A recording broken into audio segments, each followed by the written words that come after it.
नहीं जानती कि कृष्ण के हृदय में मेरे लिए कोई स्थान है भी या नहीं, किंतु ये बात सत्य है, अटल है कि मैं कृष्ण से अत्यंत प्रेम करती हूँ और अपने प्रेम के लिए, अपने कृष्ण के लिए मैं अपना सत्य सबके सम्मुख प्रकट करके रहूंगी। यदि आज तुमने सबके समक्ष सत्य को स्वीकार कर लिया तो तुम्हारे पिता, जो बरसाना के मुखिया हैं, जिन्हें पूरा का पूरा गांव सम्मान की दृष्टि से देखता है, वो स्वयं से दृष्टि कैसे मिला पाएंगे?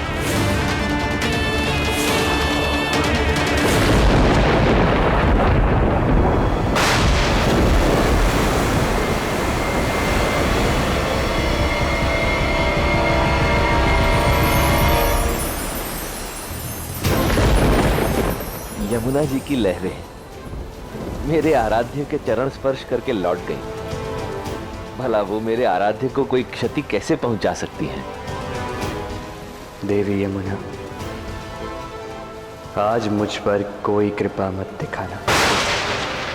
मेरे इस प्रायश्चित में मुझे आपका ये प्रकोप सहने दो। राधा का कर्म फल मुझे चुकाने दो।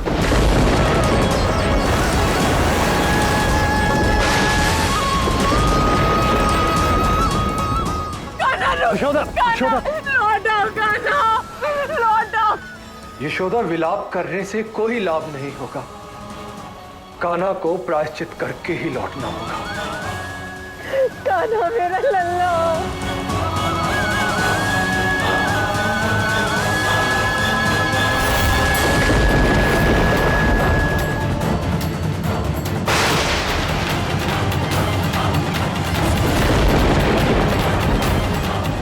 ये कैसा अनर्थ होने जा रहा है? महादेव और नारायण के रहने पर भी यमुना शांत नहीं हो रही।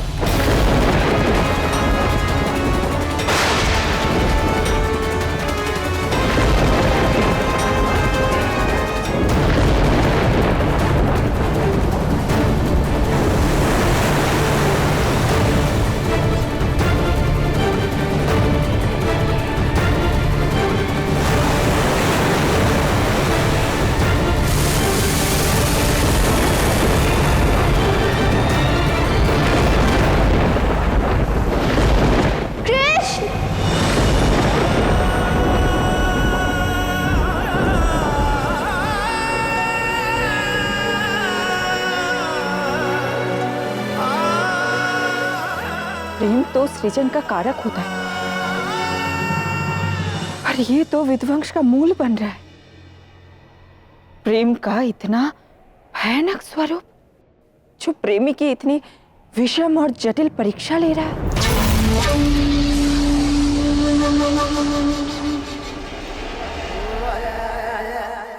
उत्तर दो मुझे जटिला, बताओ मुझे, यदि वो कृष्ण मेरे भेजे भयानक से भयानक घातक असुरों का अंत करने का सामर्थ्य रखता है, और यदि आकाशवाणी के अनुसार वो ही मेरा काल है, तो वो मथुरा क्यों नहीं आता? क्यों नहीं खाता मेरा अंत? इस प्रश्न का उत्तर भला मैं कैसे दे सकती हूँ महाराज? महाराज, भले ही आपके इस प्रश्न का उत्तर इस समय हमारे पास ना हो, किंतु एक बात जानकर आप प्रसन्न अवश्य होंगे कि अब राधा और कृष्ण पूर्णतः अलग हो चुके हैं। इस सब के साथ कंस के प्रश्न का क्या संबंध? कुछ तो है जो मुझे समझ में नहीं आ रहा है, जो जटिला की जटिल बुद्धि को भी मात दे रहा है।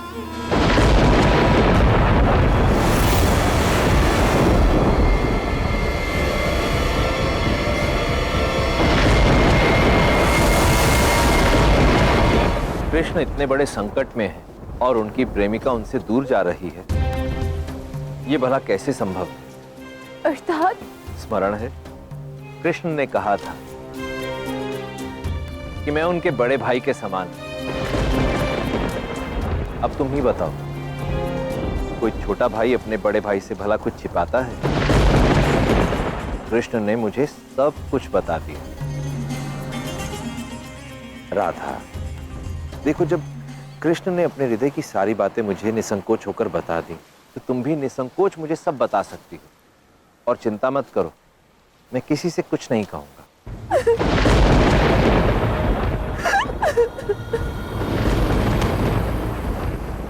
महापाप कर दिया मैंने बटुक भैया।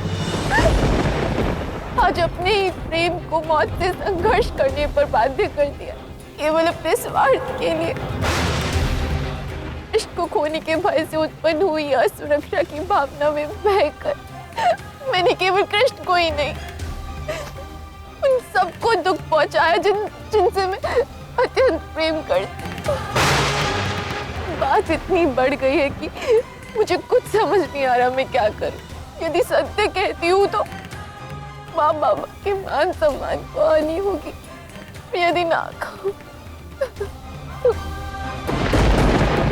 कृष्ण के प्राण जा सकते हैं।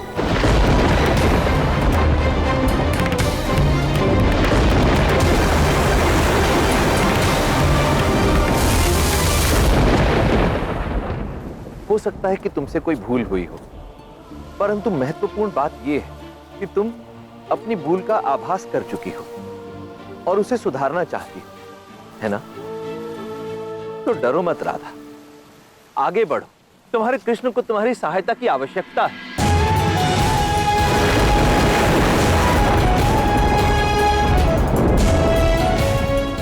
प्रेम से काम लो, विकार से नहीं, और कृष्ण से नहीं, अपने विकार से लड़ो। जाओ राधा, साहस दिखाओ, आगे बढ़ो राधा, अपने कृष्ण की रक्षा करो।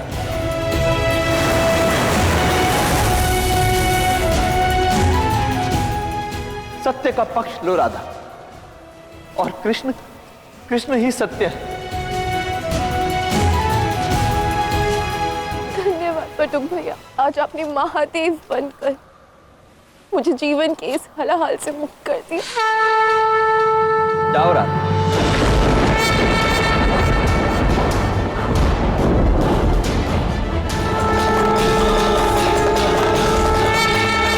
राधा, ये सब क्या है?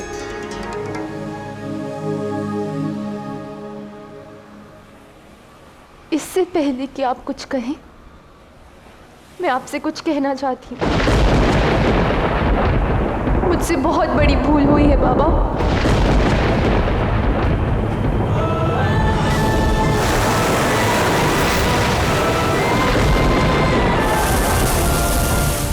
भूल? कैसी भूल पुत्री?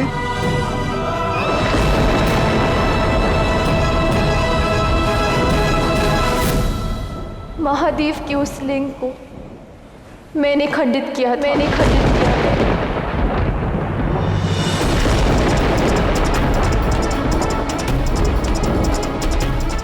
महादेव को वो केतकी का पुष्प ना चंद्रावली ने अर्पित किया था और ना ही कृष्ण ने।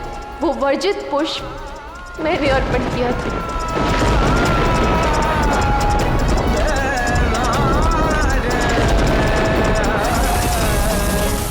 दोषी मैं हूँ, दोषी मैं हूँ।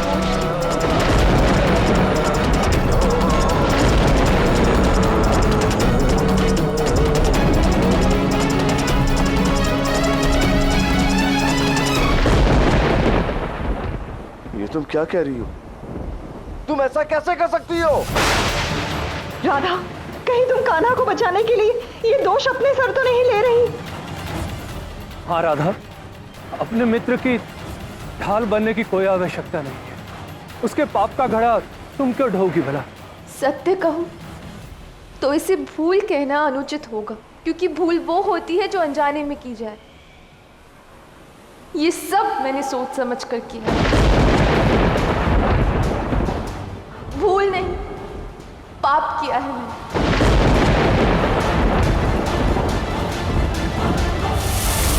मैंने जानबूझकर महादेव को वो केतकी का पुष्प अर्पित किया है, शिवलिंग को खंडित किया है, पूजा भंग की।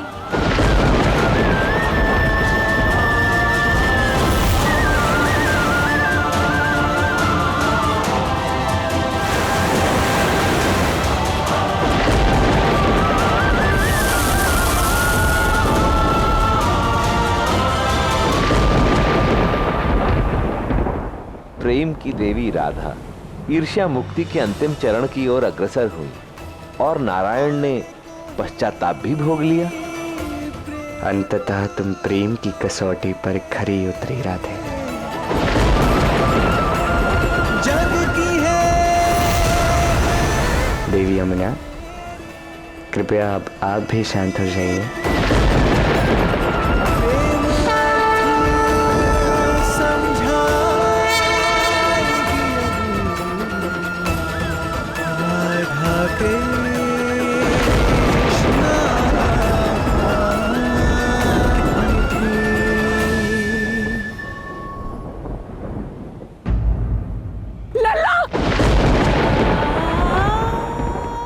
लल्ला तू ठीक है? हाँ मैं ठीक हूँ, शांत हो जाइए।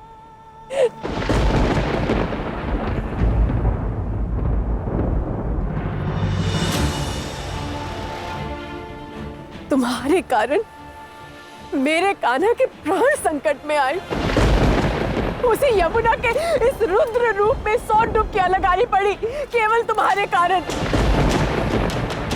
क्यों किया तुमने ऐसे राधा, क्यों? उत्तर दो, मेरी पुत्री होकर तुमने ऐसा क्यों किया? ईर्ष्या के कारण बाबा।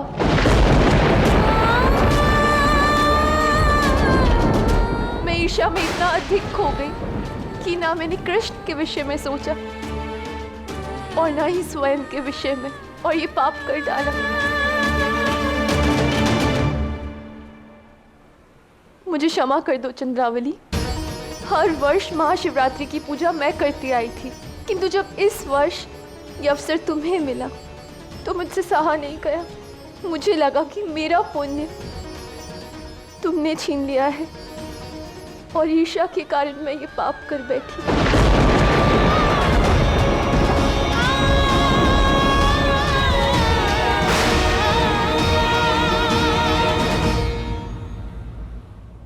कृष्ण, तुम सही थे।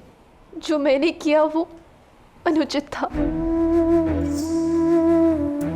ईर्ष्या ने मेरी बुद्धि हर ली थी, किंतु अब उससे मुक्त होकर मैं सब कुछ समझ गई हूँ और आज इस पश्चाताप की अग्नि में जल रही हूँ। मैं जानती हूँ कि मैं क्षमा के योग्य तो नहीं हूँ, किंतु यदि हो सके तो मुझे क्षमा कर देना कृष्ण।